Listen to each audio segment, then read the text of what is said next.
Aqui. Aqui. Eu tava programando uma gambiarra com o pessoal aqui, porque, assim, vamos entrar no XDA sábado de manhã e tal, tá todo mundo aqui. Aí eu programei entrar com a música do Al Green, Let's Stay Together, sabe aquela do filme Pulp Fiction e tal? Mas não rolou a gambiarra, infelizmente, né? O rapaz da técnica falou assim, não vai dar certo, não vai dar certo. Eu disse, não, a gente é gambiarra, meu, a gente é brasileiro, a gente faz qualquer coisa, né? Faz dar certo. Legal, quero agradecer muitíssimo a todos que vieram aqui pela manhã. A noite ontem foi bacana a beça, né? Eu fui, a galera que foi lá pro temático, que foi pro Café com Letras, que foi pro, sei lá, pro lounge. Cadê o Felipe? Jonas Felipe falou que foi pro lounge não sei das quantas, que tem música contemporânea, não sei o quê. Eu fui lá pra galeria, fui pro Edifício Maleta, para começar a história, né? Fui ver o que tem de acontecendo agora em termos de cultura popular, em termos de gambiarras artísticas, né? Coisa que Mabuse curte também. Fui lá ver os grafiteiros, essa galera toda que produz arte fora do mercado e fora do circuito tradicional de galerias e tudo mais. Vou falar sobre esse tema, então, usabilidade contextual. Quem viu a descrição da palestra, o resuminho da palestra lá no site, tem um subtítulo, né? Usabilidade contextual, ou por que esse título é redundante? E é isso que a gente vai falar daqui. Vou começar analisando a usabilidade do negocinho. Como é que faz?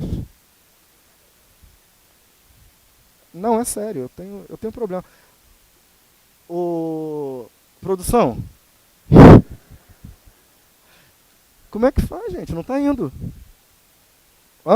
É assim, então? Eu quero fazer passar o negócio. É para frente. Tem alguém filmando o nosso teste de usabilidade contextual aqui? Eu sempre tenho dificuldade com esses negocinhos, porque a pega, para mim, a parte mais grossa do controle é onde eu tenho que apertar, porque, né, quanto maior, mais o raio. Só que aqui é o contrário. Aí o raio, como é que faz? Aprendeu? Tava o quê? Tava desligado. Sabe aquela coisa de central de atendimento? Moço, meu computador, não consigo entrar na internet. Tá ligado o seu computador, né? Vamos começar do começo. Legal. Já falaram aqui um pouquinho. Meu nome é Robson Santos, eu já me considerei várias coisas, já me pus vários rótulos. E o último que eu me pus foi esse, eu sou um Freestyle Usability Mentor and UX Strategist. Né? É sexy, inclusive, né? Eu nem tinha pensado por isso. Eu gosto da Miriam, né? Porque ela vê sempre o sentido sexy da coisa, né? Legal. Tudo isso para dizer que eu faço o que me dá na telha. Faço o que eu curto e faço com muito prazer. Por isso que eu curto fazer design, porque a gente falou-se muito aqui do design enquanto mediação, design enquanto ferramenta para mudar as coisas. Eu acredito que, sim, o design tem um papel de mudança, porém eu concordo enormemente com uma Mabuse, a gente conversou ontem aqui, que não dá para pensar só na mudança tecnológica, tem que pensar no design enquanto mudança social. E, de repente, uma micro mudança social, não precisa mudar todo o paradigma. Inclusive, vamos marcando o bingo. Tá rolando o bingo, né, de palestra, tem várias palavras, né? Tem inovação, tem Apple, tem paradigma, tem várias coisas. Então, vamos marcando o bingo aí, ver se eu consigo passar de fase. Legal. Eu queria eu chamei de ajustar antenas. Não vou dar aulinha dessas coisas, mas eu acho importante falar sobre dois conceitos. E o primeiro dele é o conceito de ergonomia. Dudu, solta o vídeo, por favor.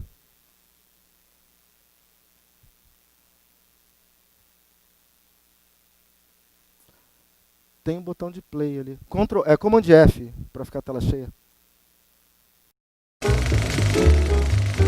År 1944 startade husmödrarna och hushållslärarinnorna Hemmets forskningsinstitut, HFI, där hushållsexperter arbetar med experiment som rör köksinredning och arbetsmetoder. I HFIs laboratorium bedöms det som redan finns att köpa av hushållsmaskiner och köksredskap. Dels gör man undersökningar för att få fram bättre produkter och dels utvecklas bättre arbetsställningar. Vi ska nu se några exempel på god utrustning för hemmet. Potatisskalaren är av härdat knivstål. Den är dubbelfärg och alltså lämplig för både höger- och vänsterhänta. Diskstället för lufttorkning är både hygieniskt och funktionellt. När HFI nu ska genomföra fältstudier i sina grannländer av ensamstående mäns köksrutiner kommer citat.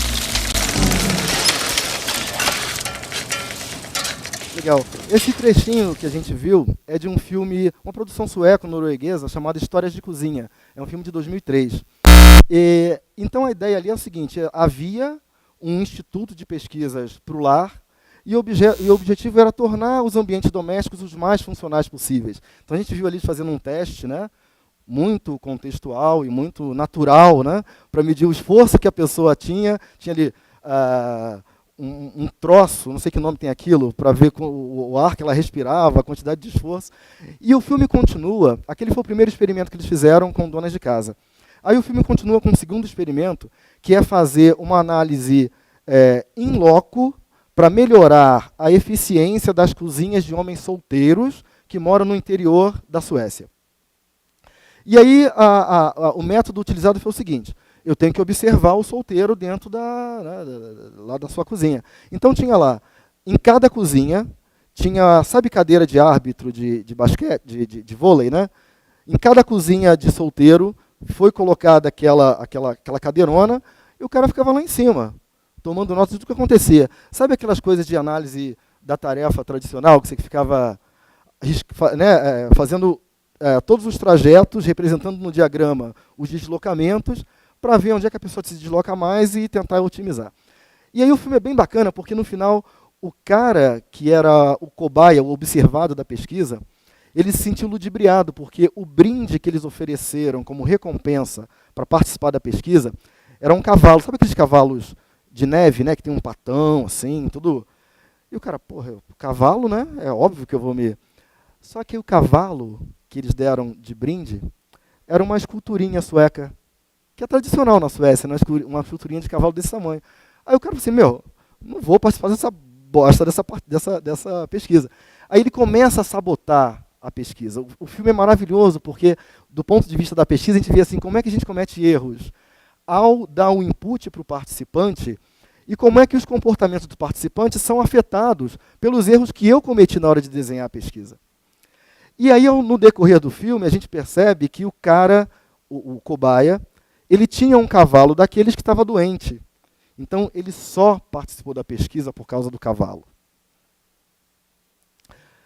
Legal. Falando de ergonomia, tudo começou lá final da década de 40, início da década de 50, mas no princípio era a administração científica de Taylor, que ele queria otimizar as linhas de produção. Então, observar os caras fazendo lá o seu trabalho para tentar reordenar. O professor Rafael Cardoso Diniz, ele fala que isso seria os primórdios da ergonomia.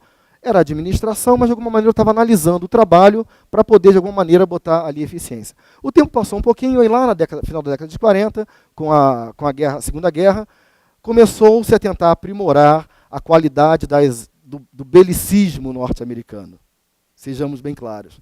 Tinha avião de guerra que não conseguia atingir seus alvos. Tinha armas que não davam para ser muito bem utilizadas. Aí os engenheiros perceberam que não bastava fazer a arma legal. Tinha um outro carinha que era o atirador, ou era o piloto. Aí chamaram a galera da psicologia, aí criaram um negócio bacana chamado engenharia humana, que era pegar a engenharia, a psicologia, e focar nos fatores fisiológicos básicos, tipo, quanto tempo eu consigo ficar sem respirar, tipo o que a gente viu no filme, né? Quanto de gás carbônico eu consigo produzir e consumir e tal. Então esse foi o princípio. A gente sabe que o mundo evoluiu e as tecnologias foram ficando mais softs, até que hoje a gente tem uma outra... o negócio não está indo. Foi. A gente tem uma outra abordagem, mas basicamente a ergonomia é a ciência do trabalho. Esses são os dois termos que deram origem a essa palavra. Mais além, segundo a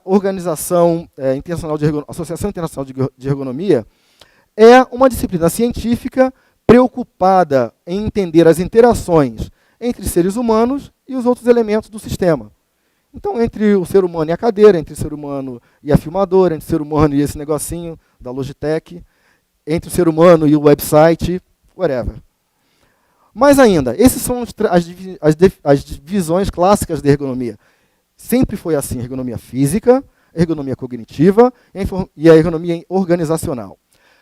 Mas hoje as coisas ficaram um pouco embaralhadas, porque eu tenho, por exemplo, a inserção de dispositivos móveis como instrumento de trabalho de executivo.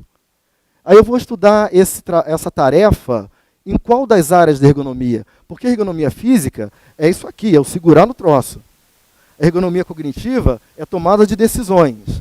E a ergonomia organizacional tem a ver com organização do trabalho, níveis de liderança, treinamento, mas aí a gente coloca objetos interativos, dispositivos móveis, dentro do ambiente de trabalho, sendo usado como ferramenta. Então embaralha um pouco, né? Cadê o CIBIS? A gente vai ter que repensar isso aí para os próximos livros, né? Como é que eu insiro isso dentro desse esquema clássico da ergonomia? Ou, como eu conversava ontem com o professor Washington Lessa, muda o tempo, mudam os esquemas socioeconômicos e educativos, mudam os conceitos. Então, será que a ergonomia continua a responder da maneira como respondia até então? Mas, basicamente, a ergonomia quer melhorar as condições de trabalho humano. E trabalho humano é qualquer coisa. Sabe abrir aquela breja? Trabalho difícil, né? Que a gente ficou fazendo ontem até não sei que horas. O ato de levantar a tampinha é um trabalho e é alvo de estudo de ergonomia, claro. Vocês viram agora que... Qual foi aquela cerveja que abriu um bocão? Que vai você tirar um negocinho. É Brahma? Sei lá. Ao invés de você tirar um trocinho, você tira um troção. Aí você bebe a cerveja com vontade, né? Já viram aquela cerveja Amstel? Que tem uma garrafa linda, ganhou o prêmio de design e tal. Eu amo aquela garrafa, porque, para quem não conhece, é uma garrafa de cerveja que a tampinha dela tem uma alcinha tipo de latinha. Então tu pega assim, bota o dedo e abriu a cerveja e está tranquilo. O próprio formato do corpo da garrafa foi projetado para ela não escorregar. No site da Amstel tem todas essas defesas. Que o cara está bebum lá na balada, e aí a garrafa, ao invés de ela ser cilíndrica, ela tem tipo uma cinturinha. Aí o cara segura ali, o lugar do rótulo tem uma textura, então a garrafa demora para cair. Beleza, né? Ganhou o prêmio de design. Ah? Vai cair. Aí ganhou o prêmio de design, essa porra toda. Aí um belo dia, tô eu ali em São Paulo, bebendo a minha Amstel, todo metidinho, né? Tava lá no Itaim, bebendo uma Amstel, R$12 para aquela cerveja. Aí veio a mocinha me atender. Ai, essa cerveja é horrível. Eu, como assim, cara? A cerveja ganhou prêmio de design. Sacou? A cerveja como é aquele país do Amstel? Holanda, holandesa, cara. Ganhou prêmio de design, a mulher disse que é uma bosta. Ela é linda pra gente que é designer, né? Olha, eu faço assim, custa R$12, tô no Itaim. Mas imagina a mulherzinha abrindo aquilo ali todo dia. Porque abrir uma vez, legal, né? Tu não vai gastar. Tu vai pra balada, vai beber 10 Amstel. Né? Como a gente bebe de Skol e de Antártica. Mas considerando o trabalho de garçonete, tem que abrir aquela cerveja, fica meio punk o negócio, né? Então, considerando aquela tarefa pragmática de atender um cliente, talvez não seja tão adequado assim e talvez não merecesse um prêmio de design.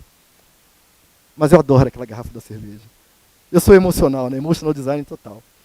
Um outro conceito que eu vou passar bem rapidinho é de usabilidade, que é a capacidade do produto em permitir que a pessoa faça o que ela está a fim de fazer. Eu quero ir lá no banco e tirar um dinheiro no caixa eletrônico, consegui fazer, beleza. Ah, estou a fim de mandar um SMS. O cara estava a fim de fazer alguma coisa, tinha um objetivo, uma preocupação. Então, se o sistema, o produto, permite que o cara faça isso aí, está feito. Porém, a gente pode decompor ainda esse conceitozinho aí em 3 fatores. Então, basicamente, para ter usabilidade, o produto tem que ser efetivo. Se eu quero sacar dinheiro, eu tenho que me sacar o dinheiro. Se eu quero mandar um SMS, consigo mandar um SMS. Tem que ser eficiente também. Economizar recursos e economizar tempo, evitar gastos. Será que é melhor um caixa eletrônico que eu tire o dinheiro em 5 minutos ou um que eu tire em 4 minutos e meio? Se eu considerar meramente o quesito tempo, talvez o que eu conseguir tirar com 4 minutos e meio seja mais eficiente, considerando uma medida dura de usabilidade. Okay? E ainda a satisfação, aí que o bicho pega, porque quando você sabe que alguém está satisfeito? Existem pessoas casadas há 30 anos, né? Sabe aquela peça, Sou Infeliz, mas Tenho Marido? Né? Não sei se ficou em cartaz aqui no Rio, mas aqui em BH, mas ficou em cartaz lá no Rio uma época. Mas tudo isso, efetividade, eficiência e satisfação, considerando usuários específicos, tarefas específicas e contextos específicos. A gente fala assim, a gente quer fazer agora o nosso site, a gente quer igual o da Apple. Meu, esquece. Sabe, você já manda o cliente passear, né? Como assim igual da Apple? O seu site é o seu site, seu negócio é o seu negócio, o seu cliente, o seu usuário é o seu usuário. Uma solução que deu super bem para um produto, não necessariamente funciona para outra. Se eu mudar a tarefa, já mudou tudo. Joga por água abaixo. Legal. Tem um estudo muito interessante de uns caras lá da gringa também, que eles pegaram assim, os 3 componentes da usabilidade, efetividade, eficiência e satisfação, e analisaram sobre um ponto de vista comunicativo. Então ele falou assim, não basta só ter um ponto de vista instrumental, que é o que a gente usa até hoje. Eu preciso ter também um ponto de vista de comunicação nisso. Então, beleza, não basta só eu ir lá e tirar o dinheiro do banco que foi efetivo. Eu estou considerando que ali há uma comunicação, não só entre mim e a máquina, mas entre mim e a instituição, entre mim e o cara que projetou. Então, esse primeiro fator, que é a efetividade, também deve ser considerado sob uma orientação comunicativa. Está havendo entendimento mútuo? A gente estava conversando ali na sessão de gameplay sobre... cadê a culpa? Cíntia? Cadê o Cibis? Eu não estou vendo nenhum nem outro. Ah, tá. Ali, oi. Então a gente está vendo aquela questão. Ela apresentou um trabalho super bacana de game para educativo. E aí eu acho, Cíntia, que o lance que a gente pode evoluir é isso, quer dizer, do entendimento mútuo. Será que o aluno e o projetista estão tendo um entendimento mútuo que se dá por meio da interface? E é isso que a interface faz. Mediar esses dois, mediar um diálogo entre o conteúdo, entre o projeto e entre o cara que vai consumir aquilo. Dentro da usabilidade tem o nosso maravilhoso teste formal de usabilidade, que a gente sabe que ele funciona muito bem, funcionou muito bem nos anos 80, nos anos 90, e que ele tem algumas restrições e algumas limitações. Primeira característica, ele tem que ser feito o teste formal de usabilidade, vejam bem, segundo o que diz a literatura. Primeiro, tem que ser feito em laboratório em condições controladas. Ele tem uma característica da pesquisa experimental. O cara está ali sentadinho, eu mando ele fazer umas tarefinhas e eu tenho indicadores para medir sucesso ou insucesso, tempo de resposta ou não, então dali eu gero o meu resultado. Eu peguei emprestado lá do pessoal do INDT, cadê o INDT? Caravana de Manaus. Não chegaram ainda, né? Está demorando, né? Porque é longe. Vocês vieram de quê? Cadê o Manaus? Não está aqui ainda? Ah, está lá, Caravana de Manaus. Não me deixe perdido. Essas aqui são algumas fotos do laboratório de usabilidade que tem lá no Instituto Nokia de Tecnologia. Por mais que a gente tenha tentado dar um aspecto mais de casa, uma coisa um pouco mais descontraída, ainda assim é um laboratório de usabilidade, ainda assim o cara sabe que está sendo avaliado dentro de um contexto. A gente pode, por exemplo, usar recursos como Picture in Picture, ou usando 2 câmeras, ou usando o Morai, por exemplo, né, que são outros softwares de captura, mas o cara sempre sabe que ele está ali sob uma pressão. É óbvio que o teste de usabilidade formal ele é bacaníssimo, nos traz resultados muito bons, porém ele não dá conta da interação no ambiente real dentro de um contexto. E aí eu gosto bastante de falar de estudo contextual de usabilidade e não de teste contextual de usabilidade. A gente está ali para aprender com o cara, a gente vai estudar com a realidade, com o contexto do cara. Diferentemente do teste formal, aqui eu tenho pouquíssimo controle de variáveis. Porque eu não sei, eu vou fazer um teste num shopping. Eu já fiz, por exemplo, entrevista em shopping. Eu não sabia nem se o segurança ia me mandar embora do shopping, porque, teoricamente, você não pode fazer pesquisas em locais privados sem um prévio consentimento. Mas aí você dá aquela de chavada, né? Boa gambiarra. Você senta lá na praça de alimentação, puxa, conversa com o cara, daqui a pouco você está com o teste pronto. Então, baixo controle de variável é o primeiro fator. É feito em contexto lá com o cara. Outra coisa, no estudo contextual, eu tenho que ir até onde o participante está. Diferente do teste formal, que o participante tem que vir até onde eu estou. Por exemplo, a Fran sabe muito bem, quando a gente estava lá em Manaus, quando eu estava, né, ela ainda está, que para levar o cara do laboratório, a gente tinha que armar 1000 esquemas, porque não era muito próximo da cidade. Então a gente tinha, assim, que armar alguns esquemas para tentar atrair o cara até o laboratório. Então, basicamente, um estudo contextual de usabilidade, eu que tenho que ir até o cara. E a minha técnica é basicamente de observação e de inquirição direta. E eu estou livre para ficar ouvindo o que o cara tem a me dizer. De repente, ele me sai com uma que eu nem esperava. Eu já fiz, por exemplo, teste contextual em escritório, que no meio do teste veio lá a chefe do carinha e chamou para uma reunião. Fazer o quê, né? Acaba o teste, parte para outra, grava a coringa e tudo mais. Então, basicamente, ir lá no lugar do cara, sair do seu escritório, do seu laboratório, ir lá onde o cara está, não é etnografia. Oh!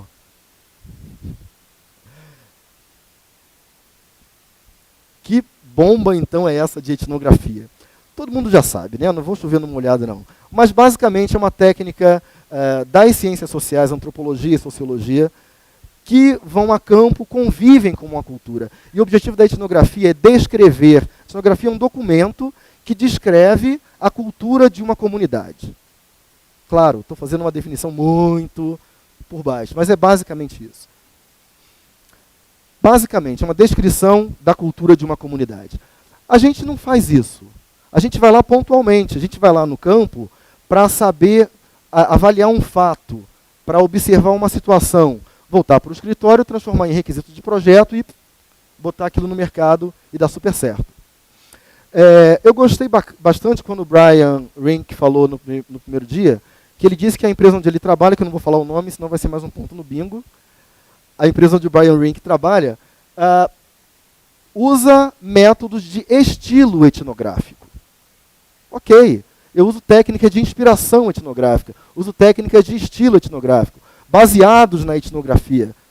A gente não inventou essas coisas, a gente não inventou a observação em campo, a gente não inventou a entrevista, a gente não inventou grupo de foco, a gente não inventou nada. A gente pegou tudo isso das ciências sociais, da comunicação e aplica dentro da nossa área. Isso é uma coisa bacana dentro do design, e particularmente do design de interação, que a gente tem essa perspectiva esponja de ir pegando técnicas que surgem, pegando coisas tanto da área de TI, tanto da área de humanas, da área das artes, em prol de promover um artefato que promova uma boa experiência. Basicamente, eu vou falar aqui, contar alguns casos que aconteceram ao longo desses tempos, exemplificando alguns trabalhos de campo que eu fiz com a ajuda de colegas, obviamente. Então, a gente tinha lá em Manaus, quando eu trabalhava no INDT, junto com a Fran, Tâmara, que está ali na caravana, a gente tinha esse desafio. Como obter insights para soluções em dispositivos móveis? É uma indústria extremamente competitiva, que o tempo todo tem coisas acontecendo, aplicativos e tal, mas eu não queria ficar só baseado naquilo que a gente vê na internet, sabe? Vou googar aqui aplicativos e viver. Então, basicamente, a forma que a gente encontrou de obter insights para soluções em dispositivos móveis é ir lá no cara e entrar na vida dele de alguma forma. Esse foi um trabalho que a gente fez lá nas Redondezas. Essa é a Francimar, que está ali atrás, né? Minha queridíssima amiga. A gente começou a usar a técnica do Street Capture, que é totalmente informal. Você sabe o que você quer, mais ou menos, vai andando pela rua, e aí você para e conversa com os caras. Vem cá, como é que você costuma fazer esse tipo de coisa? Você tem celular? Qual é a sua... Um bate-papo informal com as pessoas na rua. Não tem muita pauta, não tem não tem nenhum controle de variável, porque imagina, a gente estava numa borracharia, o outro caboclo ali com o braço enfaixado, mas daqui a gente começa a extrair alguns dados reais, porque as pessoas usam aparelhos celulares e elas usam nesse contexto. Elas não usam celulares dentro de um laboratório de pesquisa. Então a gente fazia coisas do tipo, visitas domésticas. Esse projeto em particular, a gente estava tentando obter informações de como entregar uma solução para meios de pagamentos mobile. Então a gente tinha que entrar na casa das pessoas, na vida das pessoas, para procurar saber como é que elas controlam suas finanças, como é que elas fazem pagamentos, usam cartão de crédito, usam dinheiro, compram na Casas Bahia, compram no boteco, vai na lotérica, como é que elas lidam com essa questão monetária, tanto de controle quanto de pagamentos eletrônicos. Então a gente ia na casa da pessoa, a gente pedia provas do que elas fazem. E isso aqui é uma coisa bem bacana, as provas culturais que a Fran adora, né? Quando a gente faz teste em laboratório, ou pesquisa baseada em laboratório, a gente fala assim, olha, então vamos agendar a nossa conversa no dia 10 de dezembro, você, por favor, venha e traga alguns elementos que você usa para controlar suas despesas. Por exemplo, a conta de luz paga, você pode trazer também o seu caderno de anotações, blá, blá, blá, blá, blá, blá. O cara traz? Não. Um traz, a maioria não traz.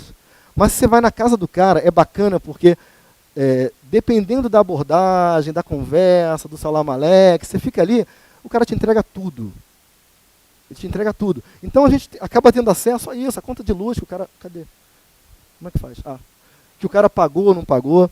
Foi uma parada assim, bastante rica, porque a gente acabou tendo acesso a informações muito pessoais das famílias.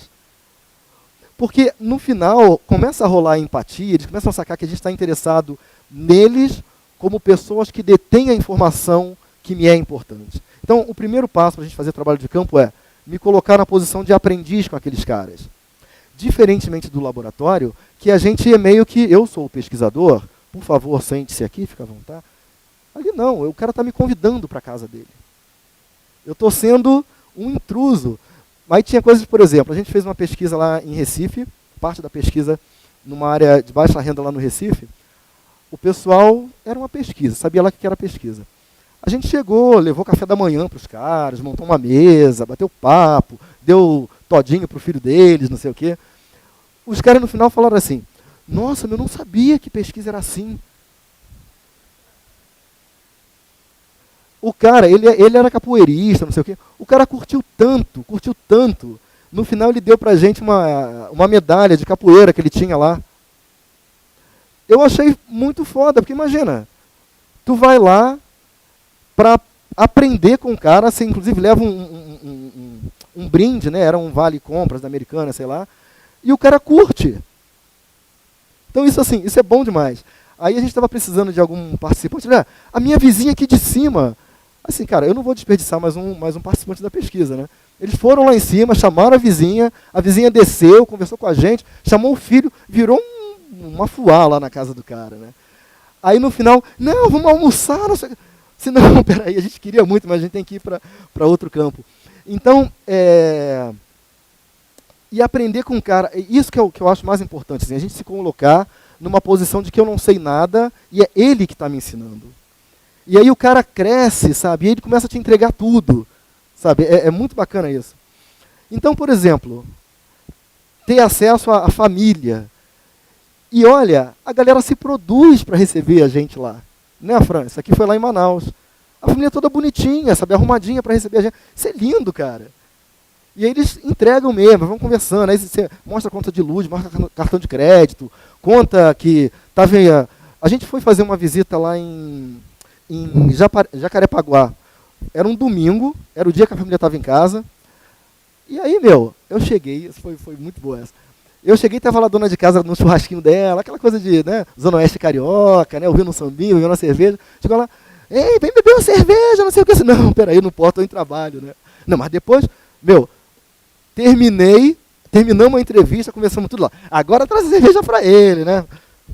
Aí eu, né, fiz o sacrifício de aceitar a cerveja lá que ela me ofereceu. Então, isso não é etnografia, mas é baseado em... Porque a gente gerou uma empatia, a gente entrou no ambiente do cara, só que a gente ficou 2h30. É de inspiração etnográfica. É baseado no método da ciência social, mas ainda não é etnografia. Eu não fiquei lá 6 meses convivendo na Zona Oeste, lá em Jacarepaguá, para saber como é que são os hábitos e daí tirar uma coisa um pouco mais aprofundada. Que também pode ser feito, óbvio. Como é que passa isso? Como é que eu posso entregar experiências ou entregar artefatos que melhorem a experiência e soluções de mobile? Indo lá na rua, mais uma vez, street capture. Você vai e começa a bater papo com as pessoas. Essa dona aqui, eu amei essa negona aqui, porque é a típica, sabe, é quase uma mãe de santo, sabe? Ela era grandona, matrona, sentava na cadeirona lá da família, falava pausadamente, não sei o quê, foi um barato. Essa dona aqui também é um barato, ela estava num ponto de ônibus, esperando o ônibus isso foi em Manaus, esse aqui, esperando o ônibus que ia levá-la para a escola pública. E aí a dona tinha vários celulares, e era tudo chique, sabe, um rosinha, outro era vermelho com não sei o que, era tudo no último, ela com a pintada de sei lá que cor, mas era toda... E aí o legal é que a gente acaba com aqueles preconceitos, né? Ah, é classe C, é classe C e D, é não sei o quê. Mas a gente está focando aqui não na classe social segundo a divisão socioeconômica do IBGE. O nosso foco é como essa pessoa se vê no mundo. E eu só vou saber como ela se vê no mundo se eu entrar no mundo dela. Porque a gente pode pegar lá, né? Vamos fazer um recrutamento para pesquisa, aí tem lá, nível socioeconômico. Por exemplo, pesquisa de indicadores do IBGE. Pelos indicadores do IBGE, eu sou da ralé classe F, Z. Porque pergunta, quantos banheiros você tem? Eu, Quantas televisões você tem? Quantos videocassete, DVD, Blu-ray? Eu, nenhum. Quantos, sei lá, são vários indicadores assim, né, de consumo. Aí, se eu for pegar o meu estilo de vida por aquela tabela, eu vou estar na classe W. Por outro lado, se a gente pegar aquela tabelinha do IBGE, qualquer pessoa que mora numa periferia está na classe B. Porque o cara tem 3 televisões de plasma. O cara tem parabólica, né? Não, está falando mentira. Aí o erro é focar em meros indicadores socioeconômicos. A gente tem que focar como a pessoa se vê no mundo. Qual é o aspiracional desse cara? Onde ele quer chegar daqui à frente? E como os produtos e serviços que ele consomem o posicionam no mundo. Aí daí que a gente consegue entregar serviços com maior valor para esses caras. Só mais uma historinha. Esse carinha aqui é mó barato. Ele estava lá no boteco, né, beira de estrada, com a cerveja. Posso conversar com o senhor? Pode, beleza. Aí o cara, o senhor trabalha com o quê? Sou motorista. Dei uma paradinha aqui. E o caminhão que ele dirige, que era da prefeitura, estava do lado parado. E ele lá no botequinho bebendo a cerveja. Eu achei o máximo, assim, né? Achei o máximo isso. E o cara desavergonhadamente, eu sou motorista, estou aqui dando um tempinho. Mas pode, né? Ver coisas, por exemplo, todo mundo sabe que é proibido dirigir e falar ao telefone ao mesmo tempo. Há vários dados norte-americanos, por acaso, de que hoje há mais acidentes de trânsito causados por pessoas que mandam SMS enquanto dirigem, porque o guardinha vai parar e multar se estiver falando no telefone. Então não estou falando, eu estou aqui, né? Porém, as pessoas fazem isso. Aí como é que a gente resolve isso pelo design? Como é que a gente pode ter um impacto social pelo design para evitar que mais pessoas sofram um acidente porque falam ao telefone? Porque sim, porque é móvel, porque está na mão dele, tem que falar com a tia. Ele está a fim de dar uma lupa à namorada. Vai falar ao telefone? Vai. Tem jeito, vocês acham? Tem. Então, mil coisas que acontecem. Esse aqui foi um outro trabalho que a gente fez enquanto eu ainda estava lá no NDT, a gente fez um trabalho de campo, e aqui já era um outro público. Era um trabalho feito com smartphones para saber percepção. A gente tinha 3 fatores para investigar, que era o HAL, que é a usabilidade pura. Ele consegue usar, ligar, desligar, mandar mensagem. Tinha um outro aspecto que era o wow, que é o encantamento, né? Quer dizer, como é que o cara, ele nunca viu o produto, pegou a caixa, olhou e começou a abrir. Como é que é esse momento de primeiro contato com o produto? E o terceiro fator é o show, que se refere à apreciação social. Por que você... Inclusive, sua blusa é linda. Por que você está usando essa blusa? Porque ela acha bonita, quer que os outros achem. Tudo é apreciação social. Tudo são trocas simbólicas. E a gente esquece isso quando faz um estudo de laboratório. Das trocas simbólicas que estão envolvidas também no uso dos dispositivos. Aí essa foto é bem bacana, porque essa menina nunca tinha usado um iPhone. E ela é assim, de São Paulo, jornalista de moda, sabe, toda hypezinha, nunca tinha usado o iPhone. Ela ficou assim, tipo, what the hell esse negócio aqui, sabe? Eu achei linda essa cara dela. Porque ela não estava entendendo como é que ligava o iPhone. Ou como é que ligava. Ela não estava entendendo para que era esse trocinho todo, né? A gente olha assim, nossa, é tão legal, né? O iPhone. Esse outro rapaz aqui, ele também, assim, Descoladex, né? Daquela história. Ele é blogueiro e DJ, né? De São Paulo. Quem foi que falou? A Denise, né? Ali tem um bando de blogueiro e DJ. Cadê o Emo? Não vê? Tá dormindo. Ele também é blogueiro e DJ. Nas horas vagas faz design de interação. A Denise que falou, né? Balança uma árvore, tem 10 pessoas. Balança uma árvore, cai 20 DJ e 20 designer ali. E tem que cair mais 20 blogueiro, né? Ah, sim, esqueci. Então esse cara, apesar dessa coisa toda, São Paulo, hype, ele é DJ mesmo, toca na noite lá, é o Gus. Ele só usa celular que custa menos de R$100. Ele não está afim de gastar dinheiro com celular, com smartphone. Primeiro, porque ele é um doido. Ele anda lá pela Augusta a pé, pelo centro, né? E não quer ser roubado pela 4ª vez. Então isso é coisa engraçada, porque não dá para falar assim, ele é classe B+. Ele mora numa região metropolitana, tem um nível sociocultural elevado, vai usar smartphone? Não. Porque ele está numa outra pegada. Celular para ele tem uma outra pegada, ele sabe que não quer ser roubado pela 4ª vez. Outro projeto bem interessante, esse foi desenvolvido enquanto eu estava trabalhando na Try, consultoria e pesquisa, foi um projeto que eu amei fazer. Como desenvolver interfaces para sistemas embarcados em máquinas agrícolas. Era um sistema mega. Tinha a parte embarcada na máquina agrícola, tinha um portal para gerenciamento de informações da produção, e ainda tinha uma outra coisa, que era um mobile.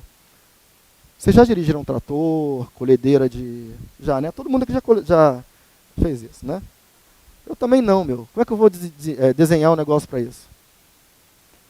Eu tirei uma foto que tinha eu subindo na máquina aqui. O único jeito é pegar um avião, um carro, um jegue, o que for, e a gente fez isso tudo, inclusive, para chegar lá no Cafundó. Cafundó é aqui em Minas, né, inclusive. Para chegar lá no Paraná primeiro e conversar com os caras. Então, esse cara, que é o operador de máquina agrícola, que nasceu em fazenda, que faz disso seu ganha-pão, é ele que vai me dizer como vai ser esse projeto. Ou, pelo menos, é dele que eu vou extrair informações fundamentais, tanto de comportamento, de aspiração, de uso especificamente, para poder desenvolver esse projeto. Cadê a caravana da Try? Está por aí também, né?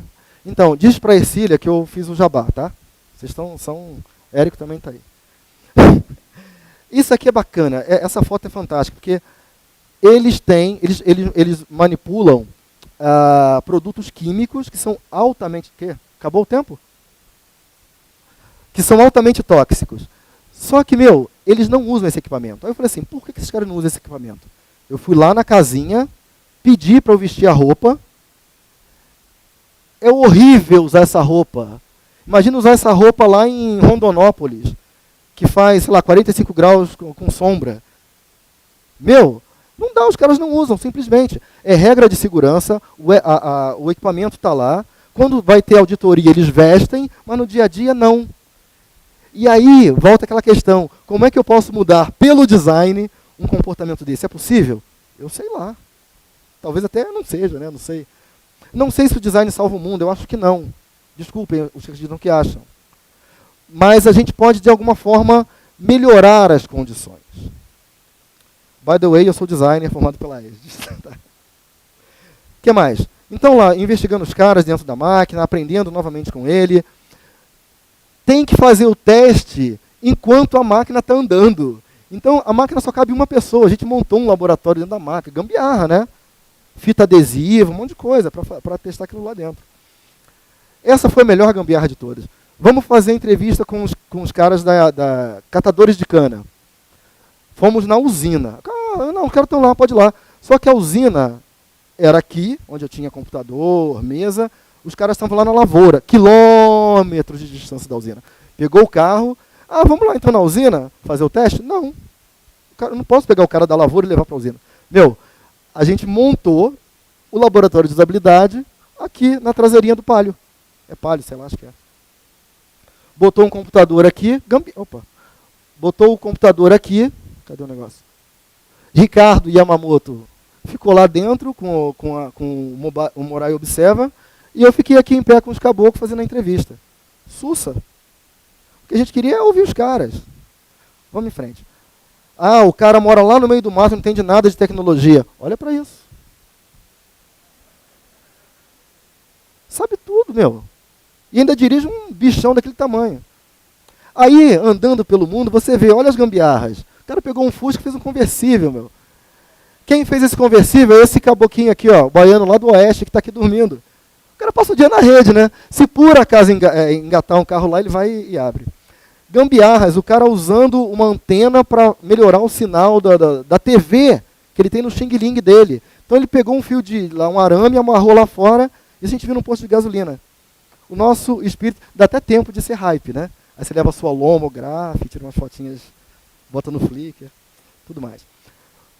Essa é um outro projeto punk que eu estou envolvido agora, lá no Itaú. Como melhorar a eficiência e produtividade em central de atendimento. Depois que eu entrei nesse projeto, eu tenho um respeito monstruoso por atendentes de central de telefone. Não reclame dos caras, não xinga, não, vocês não têm noção. Vocês não têm noção do que é o dia a dia dos caras. Usando vários sistemas, é tudo desconectado, ele precisa pegar uma informação em um para colar na outra, e aí ver se está... É barra pesada, os caras são muito ninja. Como é que eu vou saber isso? Sentando do lado do carinha, ouvindo a conversa dele, tomando nota, conversando. E pior, ele está trabalhando, eu não posso interferir, né? Então eu fico lá, só de papagaio. Essa técnica lá na central eles chamam de carrapato. Ah, ele vai fazer o carrapato em você, tá? Eu, hã? Carrapato, meu. Né? Beleza. E por que, afinal de contas, que é redundante esse título da palestra? Porque não existe outra maneira de fazer usabilidade que não seja em contexto. Usuários específicos, tarefas específicas, contextos específicos. Posso fazer em laboratório? Claro. Mas não esqueçam que é o contexto que define a qualidade da interação final do cara. Eu já estou quase acabando, já estou quase perdendo tempo, mas como é que é contexto? É, de repente, como é que é voar numa linha aérea como essa? Nunca vi. Vou lá em barco. Num avião bimotor da Passaredo, que lá, cá entrando, eles chamam de Passamedo. Tinha duas linhas aéreas que fazem o transporte lá para o interior de São Paulo. A Passaredo, conhecida como Passamedo, e a Pantanal, conhecida como Passamal. Aí, para ir para Marília e depois pegar o carro para ir lá, para mais ainda, a gente só tinha duas opções, ou Passamedo ou Passamal. Olha para isso. Olha para você ver, né, como diz o mineiro. Sei lá, vai na praia e faz pesquisa na praia, fica ali tomando um solzinho, vai lá junto com a galera aí, cadê? Junto com a galera, vibra. Como é que é usar smart... Você vai num jogo de futebol, tá todo mundo filmando. Eu não vou captar isso num laboratório, sacou? Eu tenho que ir lá e também filmar os caras, depois bater papo, sei lá, alguma coisa, entrar no meio da galera. Não dá para ficar só no laboratório, só na minha pranchetinha. Não dá para ir lá, let me Google that for you. Ah, já tem tudo sobre smartphone. Não sabe. Você só vai saber o que está na base do Google, que é norte-americano. Sei lá, vai lá no meio de uma ilha do fim do mundo. Isso aqui foi lá em Maués, numa ilha chamada Vera Cruz. Estavam preparando um festival folclórico da ilha. E eu fui lá, maluco. Vesti cocá, tirei foto. É bom demais. Vou contar aqui uma breve história de inovação. Bingo, né? Falei a palavra que faltava. A gente fala que a inovação é criar o novo iPad, iPod, iPhone, outras coisas aí, né?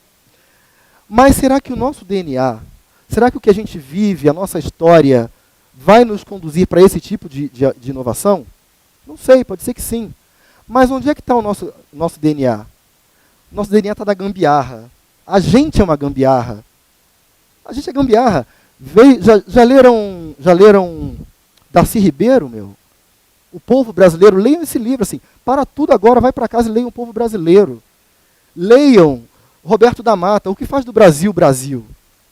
A nossa vocação é da gambiarra. E é da gambiarra que a gente dá um salto. Vou contar essa historinha aqui. Já viram isso na vida? Alguns sim, né?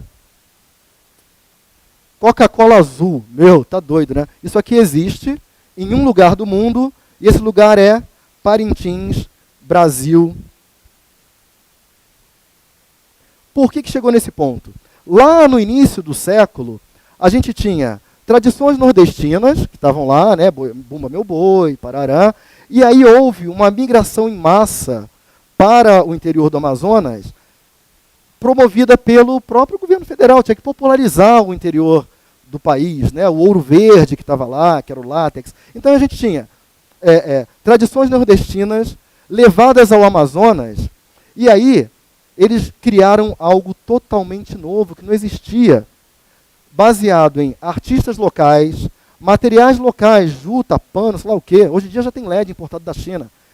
E o fundamental, a necessidade de se expressar. Tinha ali a coisa interna que a gente tem de botar para fora o que a gente sente, e o troço virou isso. Um dos maiores festivais folclóricos, que é o Festival Folclórico de Parintins. Meu, quando caiu a ficha que é isso do nosso DNA, não vamos correr atrás do próximo iPad. Vamos correr atrás assim, como é que eu posso, com a minha gambiarra social, promover mudanças inovadoras? Aquilo que Mabuse fala, manda o moleque matar a mitocôndria. Mas não é só matar a mitocôndria, é promover uma mudança social. A partir disso, o cara vai para a biblioteca, tá ligado? Eu amo muito esse festival de Parintins. Quando eu descobri essa historinha, quando eu comecei a ler, porque eu pirei no negócio, né? Comprei uma porrada de livro, comprei livro no Maranhão, comprei livro no Amazonas, queria saber a história, a origem. Aí, cara, isso é muito mais do que a gente pensa. É tão mais porque a Coca-Cola foi e pintou a lata de azul. Lá em Manaus, na época do boi, lá ou nas cidades todas, tá lá. Tem um lado Coca-Cola azul, caprichoso, e um lado Coca-Cola vermelho, o contrário. É que eu não posso dizer o nome do contrário, tá? Bacana. Então, mais uma vez, bingo, a palavra inovação. A gente foca, às vezes, muito no pilar tecnológico, mas eu tenho também um pilar social. Eventualmente, o pilar tecnológico pode influenciar o social e vice-versa. E pode até chegar a níveis políticos. Porque pintar de azul a cor da Coca-Cola é uma negociação política que começou de um pilar de transformação social. Lembra lá, nordestino, Amazonas e tal? Então não dá para eu pensar somente em um aspecto. Então se a gente quer, como diz o livro do Tim Brown, se a gente quer fazer a mudança pelo design, eu tenho que pensar, de onde é que onde é que a mudança tem que ser feita? É no Silicon Valley?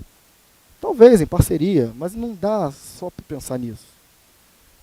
Eu acho que a mudança se dá pela gambiarra. Honestamente. Sabe, lá em casa eu comprei lá café pilão. Puta, abri o café, e aí? Peguei a nossa solução mais básica, pregador de roupa, tá lá. Eu vou comprar um negócio Ziploc, né? Carece não, tem lá já o negócio. Legal. Essas são algumas referências que eu usei nesse trabalho, depois vocês podem pegar. São referências daí do design de interação. E esse livrinho aqui, ó, é uma série bem bacana. São 5 livros. Esse aqui, Designing and Conducting Ethnographic Research, eu ganhei de presente da Fran Maciel, que está lá. E eu já ganhei o 2º volume de presente do Lanusse, que está lá no Rio de Janeiro. Lanusse Castro, conhece, Mabuse? Lá de Recife. Enfim. Legal. Mas eu queria também deixar umas diquinhas aí, né, antes de terminar. Leiam bons livros, assistam bons filmes, bebam bons drinks. Legal. Opa, desculpa. Então, legal. A gente tem aqui Roberto da Mata, O que faz do Brasil, Brasil. Fala da malandragem, sacou? Por que a gente é o que é? Eu esqueci de botar aqui o senador Darcy Ribeiro. Manifesto Comunista. Todo mundo tem que ler isso. Sendo comunista ou não estou falando aqui, sabe? Para conhecer o mundo que a gente vive. Esse livrinho aqui, ó, o Alain de Botton, Prazeres e Desprazeres do Trabalho, é um livro fantástico. Alain de Botton é um filósofo belga que tá no Brasil esses dias. Ele fez palestra em Porto Alegre, Rio e São Paulo. Alain de Botton, ele pega a filosofia e coloca ali no dia a dia. E esse livro é bacana porque ele investiga o trabalho sobre essa ótica humana e refletindo sobre qual é o papel do trabalho na vida das pessoas. E o que a gente produz aqui de design de interação não é for fun. A maior parte das interfaces que a gente usa não são prazerosas e encantadoras. Sisteminha do imposto de renda. Tem que usar, não tem? Tem que usar. Não é for fun. E ele tem que ser bem projetado. O sistema, sei lá, do seu banco, que você usa. Espero que vocês usem o banco mais sustentável do planeta. Vocês não escolheram, ele está lá, vocês têm que usar aquele, tem que ser bem feito para vocês.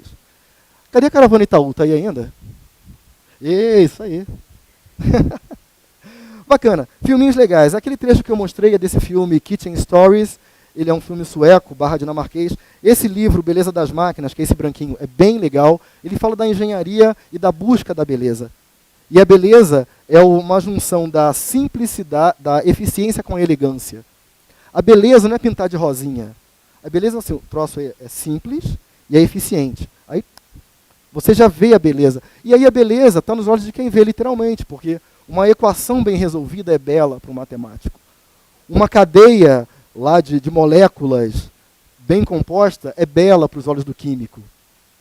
Um código super foda é massa para o developer. Para mim é um monte de letrinha, né? Mas para o cara é massa, porque está ali essa coisa de web semântica, o cara fazer bem a CSS, desenvolver bem um código. É belo. Inclusive, quando você olha, mesmo sendo leigo em desenvolvimento, se você vê que a indentação está legal, tem ali uma estética, sabe? Então, eu acho legal a gente começar a olhar para a beleza a partir de outra perspectiva, inclusive da perspectiva da engenharia. Não só somos designers, né? Aquela coisa meio metida. Tem o livro do Chaplin, o filme do Chaplin, mas tem um filme que inspirou o Chaplin. Sabe aquela cena, o Chaplin é o Tempos Modernos, obviamente, mas aí tem um livro chamado A Nulle Liberté, do René Clair, que foi filmado em 1926, e o do Chaplin é de 39, se eu não me engano, ou o contrário, sei lá. Mas no filme do René Clair, começa com uma linha de produção de presidiários montando cavalinhos de madeira, que é exatamente a sequência que o Chaplin mostra lá dos carinhas montando a... E o Chaplin se inspirou mesmo nisso. Então é legal ver isso. Dançando no Escuro, vocês viram esse filme? Que a Bjork surta no filme. O filme é bacana porque ele mostra ali a questão do trabalho. Ela está ficando cega, vai trabalhar, então ela repete o trabalho. Então tem uma discussão ali bem que permeia o filme, que é a visão do Lars von Trier, de que o mundo do American Way of Life não é tão lindo assim. Bota o cara para morrer na forca, porque não pode botar para morrer na forca o policial que tem uma mulher linda e loura. Então bota a imigrante ilegal no país. Então fica a dica. Acho que já acabou, né? Enfim. Última mensagem. Todo designer deve ir aonde o usuário está. Dudu.